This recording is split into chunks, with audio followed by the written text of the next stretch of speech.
What's going on, guys? Welcome back into the channel. Today we're going to be talking about overalls in Madden, and specifically this video is talking about, or I should just say the title of it is How Low is Too Low? Do overalls matter at all in Madden? And I want to go over as well my thresholds, basically what range of players, how low of an overall will I start over a player because I like that lower overall player's stats more. Maybe they have specifically what I'm looking for or something like that. And the first thing that I want to talk about is just the general premise of whether overalls matter in Madden or not. And it's, a widely held belief by a lot of the people in the know that the overall of a player in Madden is not necessarily the best reflection of whether that player is good or not. Don't get me wrong, overalls, the way I would put it, are a pretty good gauge of whether a player is good in a certain facet of the game or not, especially with the introduction of the player archetypes. Their overalls matter less now than they have in the past.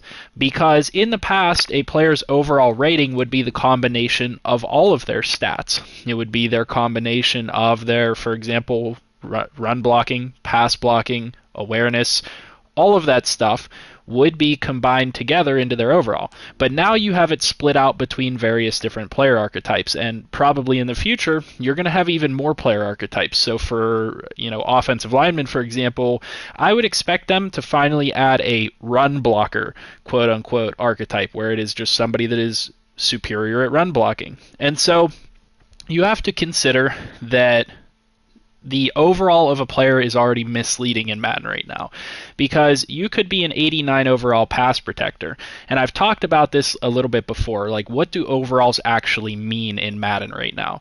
You could be an 89 overall pass protector like Laramie Tunsil, but you're an 84 agile blocker and an 84 power blocker. Well, your real overall is somewhere in between those. Like Laramie Tunsil, for example, is a little bit more of like an 85, 86 overall, true overall player. And so what I am getting to here, and I've already said it once, is your overall is more of a gauge of whether a player is going to be decent or not. You can expect the players that are 90 and above to be elite players. You can expect the players in the 80s to be very serviceable starters, if not great players. You can expect the players in the 70s to be probably young developmental prospects or backup type players, maybe plug and play starters at a position of need or something like that. And then anything below a 70 is a true developmental type of player. However, for me, and for a lot of people, I will start lower overall players in place of higher overall players if I like their stats specifically more. One of the great positions to talk about this with would be, for example, maybe your pass rushers. I would start a player that has the stats that I'm looking for, that is a lower overall, than a player that's a higher overall that doesn't have the stats that I'm looking for. And this video is pretty much brought to you by the fact that somebody left a comment on my video asking this of, what are my thresholds in terms of like how low of an overall would I go to start a player before I see that there's too much of a crazy difference. Like, would I start a 50 overall over an 85 overall? And no, I would not start a 50 overall over an 80 overall. However, the point of emphasis here is that individual stats are more important, and the way that a player plays is more important than their overall rating. You could have, and I've said this on so many different occasions, an 83 overall player that plays like crap. You could have a 69 overall player, 67 overall player that plays out of his mind and plays like an 85 should. And that is due to various different reasons. It could be because they have specific stats that make them play better than the higher overall players, or it could be because there's something going on behind the scenes that we've talked about how many different times, and I've got videos requesting I make a video on what's going on behind the scenes. It could be something like that that's going on behind the scenes that causes that player to play better. For example, know, Javelin Guidry plays pretty well for me as a cornerback. He's only a 69 overall. Well, why does he play better? He has 96 speed, so no matter what, he's catching up to whoever he's trying to cover, and he's never getting burnt badly because nobody's faster than him.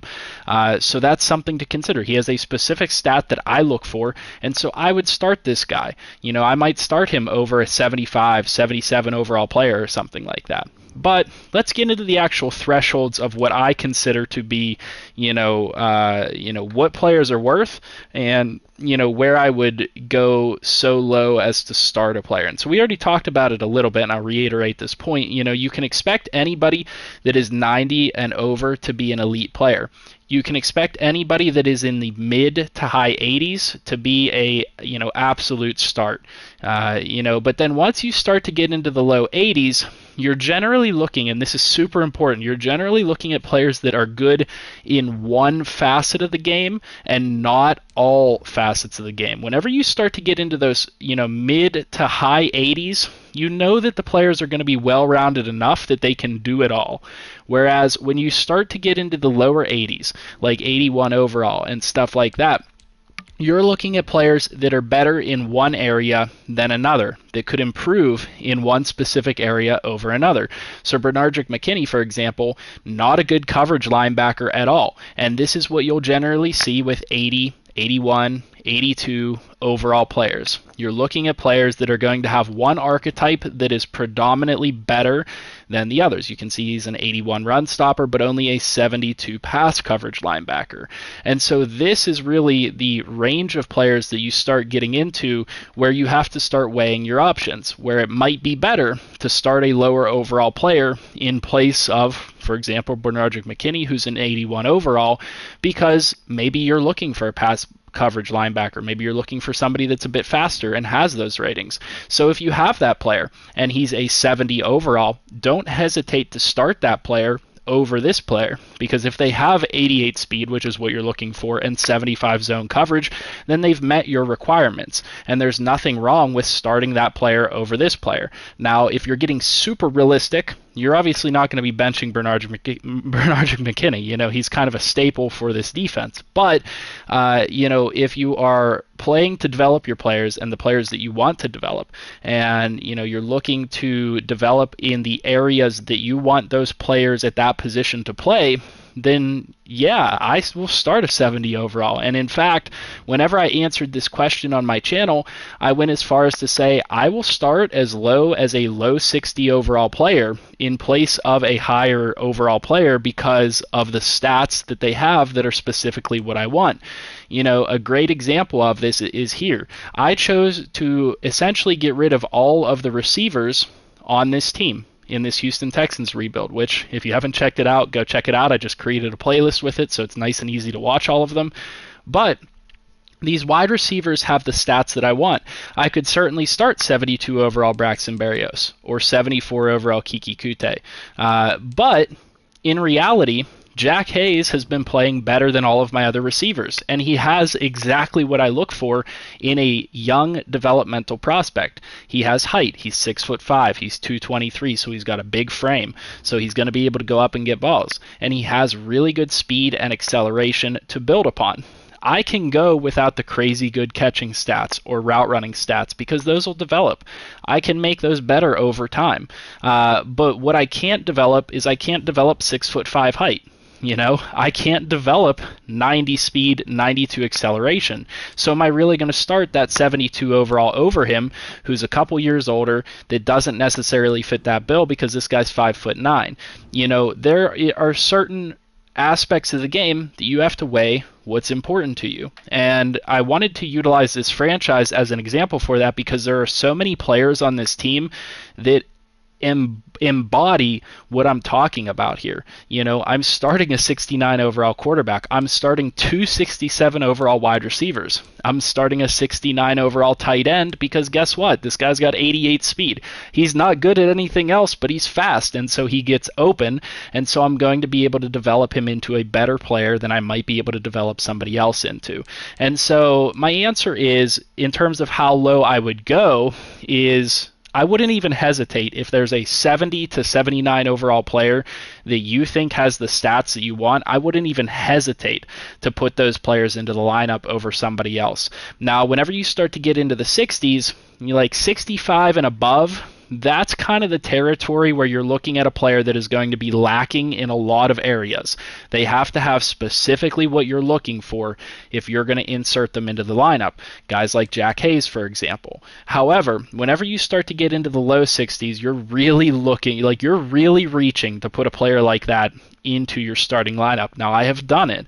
I'm not opposed to putting a 66 overall player into my lineup. Look, Ford here at right tackle, Drew Ford, has been playing absolutely fine for me. His stats aren't that bad. He's got 75 pass block. He's a reasonably athletic player. He starts for me, and that's fine. But just know that whenever you start getting into the mid and low 60s is where you're really starting to reach. I would almost never start a 50-something overall player over anybody else. I would find somebody else out there in free agency to start for that player. And generally speaking, when you're talking about guys in the 60s like this, you're probably going to be able to find somebody better out there in free agency to start for you. I'm not going to lie. But if you're somebody that is looking to develop these young players, then like I said, don't hesitate to put in these overall players, because you guys can see this team is not good. It's a 75 overall, but we won our first game. I've got 72s, a 66 starting on the O-line. I've got 60s at all of my skill positions.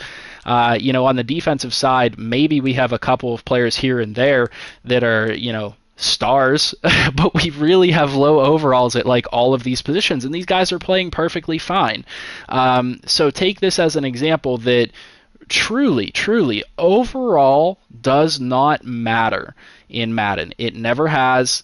It never will. I shouldn't say it never will, because maybe they'll change the system or something like that. Truly, what you need to be on the lookout for is individual stats. Does this guy have what it takes to do what you want him to do? I'm not going to take Rick Carr and play him as a pass rusher because he doesn't have good power moves or finesse moves. This guy's a run blocker, and that's what I want him to do, and so I'm okay starting him. Same with my other guys on the defensive line. These guys aren't crazy good pass rushers or anything like that, but they're pretty solid run blockers, and so I start them, and they do what I need them to do. That's the important part. Do your guys do what you're asking them to do? If they don't do what you're asking them to do, then look at other options. It doesn't matter if they're a 66 overall. And so to avoid rambling here and going on and on and on, I'll just end the video there. That's what I wanted to talk about today, and I wanted to answer that question and get that out there for you guys. And if you ever want to see a good example of this, go take a look at this franchise. I obviously won the first game of the season, 21-10. Once I start playing better opponents than the Jaguars, maybe it'll be a bit more difficult, but we're playing on all Madden here, and it's not impossible to get wins with low overall players and have them perform well. So that's what I wanted to cover for you guys today. Hopefully you enjoyed the video. Hopefully you enjoyed the topic. If you guys want to see more of this, make sure you like the video, comment down below, subscribe to the channel, and hit that bell notification button so you're notified whenever I upload a new video. So I'll see you guys in the next one. I hope you guys have a good night.